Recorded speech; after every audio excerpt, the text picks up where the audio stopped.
Assalamualaikum warahmatullahi wabarakatuh. Saya Satrio Satibi dan rekan saya Rini Purnamasari dan Rizka Nuruda Asmi yang akan menyampaikan sebuah diskusi kami yang berjudul teknik non-tes atau instrumen non-tes. Oke, baiklah, langsung saja kita ke slide yang pertama, yaitu pengertian non-tes. Teknik non-tes dapat diartikan sebagai teknik penilaian tanpa menggunakan tes, ya, karena non-tes tanpa menggunakan tes. Jadi bagaimana caranya? Oke, kita pahami dulu non-tes. Non-tes adalah cara penilaian hasil belajar peserta didik dilakukan tanpa menguji peserta didik, tetapi dengan melakukan pengamatan secara sistematis. Berarti teknik non-tes ini adalah penilaian yang mana kita dapat melihat peserta didik tersebut dengan penilaian kita sendiri. Adapun kegunaan teknik non-tes ialah untuk mengembangkan data yang tidak dapat dikumpulkan dengan teknik tes, seperti kebiasaan belajar baik di sekolah maupun di rumah, keterangan orang tua dan lingkungannya mengenai diri siswa tersebut.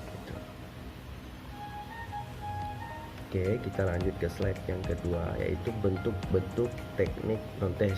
Ya, seperti ini. Pengamatan atau observasi atau observation. Observasi adalah suatu proses pengamatan dan pencatatan secara sistematis, logis, objektif, dan rasional mengenai berbagai fenomena, baik dalam situasi yang sebenarnya maupun dalam situasi dalam melakukan pencapaian tujuan tertentu. Ya, biasanya observasi ini kita gunakan pada saat kita di lingkungan sekolah, atau nanti kedepannya kita mengamati seorang siswa tersebut yang akan kita amati. Oke, yang kedua, wawancara atau interview. Ini ada dua, ya. Yang pertama wawancara langsung dan tidak langsung, dan yang kedua tidak langsung.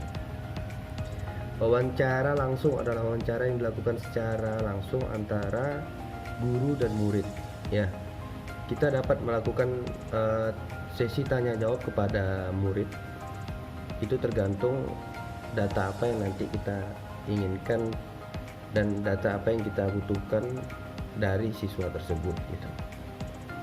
Itu secara langsung, secara tatap muka. Yang kedua, wawancara tidak langsung. Secara tidak langsung artinya pewawancara menanyakan sesuatu kepada seseorang yang bukan pada, yang tujuannya tidak pada orang yang akan diambil datanya, gitu. Istilahnya seperti ini, menanyakan sesuatu kepada peserta didik melalui perantara, ya, perantara orang lain atau media. Jadi tidak menemui langsung kepada sumbernya. Jadi seperti ini, ketika saya menanyakan Budi sebagai murid saya, tetapi saya menanyakannya itu pada Fransiskus, gitu. Bisa saja saya menanyakannya pada Andre dan yang lain-lain, gitu. Oke, slide selanjutnya akan dilanjutkan oleh Rini Purnamasari. Jangan lupa pakai masker.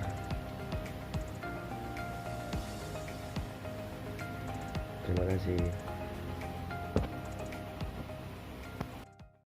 Baiklah, selanjutnya saya akan menjelaskan tentang kuesioner atau angket.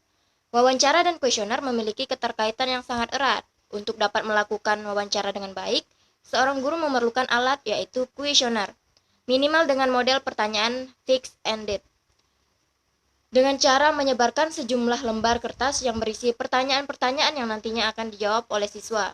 Misalnya, seorang guru ingin mengetahui ekstrakurikuler seperti apa yang diminati oleh siswanya dengan menyebarkan angket tersebut. Kemudian, skala sikap. Skala sikap adalah alat penilaian hasil belajar yang berupa sejumlah pernyataan sikap tentang sesuatu yang jawabannya dinyatakan secara berskala. Misalnya, skala 1, 2, 3, 4, atau 5. Pengembangan skala sikap dapat mengikuti langkah-langkah seperti menentukan objek sikap yang akan dikembangkan skalanya, misalnya sikap terhadap kebersihan. Kemudian memilih dan membuat daftar dari konsep dan kata sifat yang relevan dengan objek penilaian sikap, misalnya menarik, menyenangkan, mudah dipelajari, dan sebagainya. Memilih kata sifat yang tepat dan akan digunakan dalam skala. Yang terakhir, menentukan skala dan penskoran. Yang selanjutnya ada studi kasus. Studi kasus ialah suatu metode penelitian yang mana melakukan penelitian secara mendalam terhadap suatu objek penelitian dengan cara sistematis.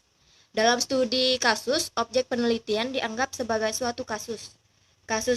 Studi kasus dilakukan guna menguji dan membuat hipotesis. Kelebihan studi kasus dari studi lainnya adalah bahwa subjek yang dapat dipelajari secara mendalam dan menyeluruh. Namun, kelemahannya sesuai dengan sifat studi kasus bahwa informasi yang diperoleh sifatnya subjektif, artinya hanya untuk individu yang bersangkutan dan belum tentu dapat digunakan untuk kasus yang sama pada individu yang lain. Kemudian ada penilaian antar teman. Penilaian antar teman atau penilaian antar peserta didik merupakan penilaian dengan cara meminta peserta didik untuk saling menilai temannya terkait dengan pencapaian kompetensi, sikap, dan perilaku keseharian peserta didik.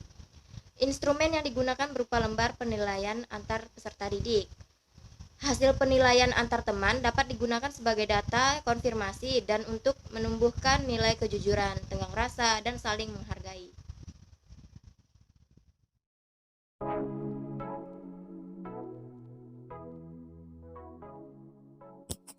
Baiklah, saya Rizka Nurda Azmi akan melanjutkan presentasi kita pada hari ini, yaitu tentang fungsi instrumen non-tes.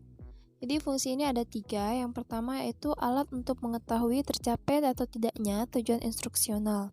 Nah, dengan fungsi ini, maka penilaian dapat mengacu pada rumusan-rumusan instruksional. Lalu yang kedua adalah umpan balik bagi perbaikan proses belajar mengajar.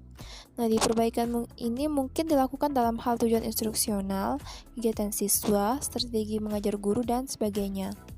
Lalu yang ketiga adalah dalam menyusun laporan pengajuan belajar siswa kepada orang tuanya.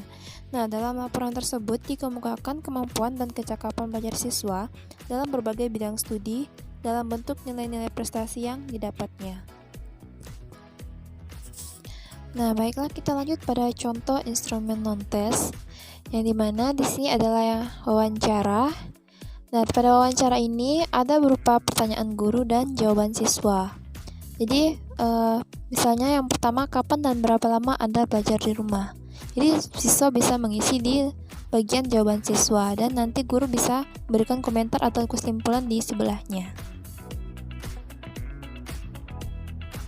Selanjutnya adalah contoh instrumen non-tes dari skala, yang dimana siswa bisa mengisi pernyataan di samping, di atas dengan keterangan seperti sangat setuju, setuju, tidak tahu atau tidak setuju, atau sangat tidak setuju.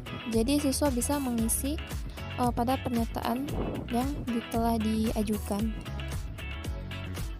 Baiklah, pada contoh observasi ini adalah guru bisa mengisi pada hasil pengamatan atau observasi yang guru lakukan kepada siswa. Misalnya, apakah siswa ini memberikan pendapat untuk pemecahan masalah, lalu guru bisa memilih apakah tinggi, sedang, atau kurang, dan bagaimana keterangannya.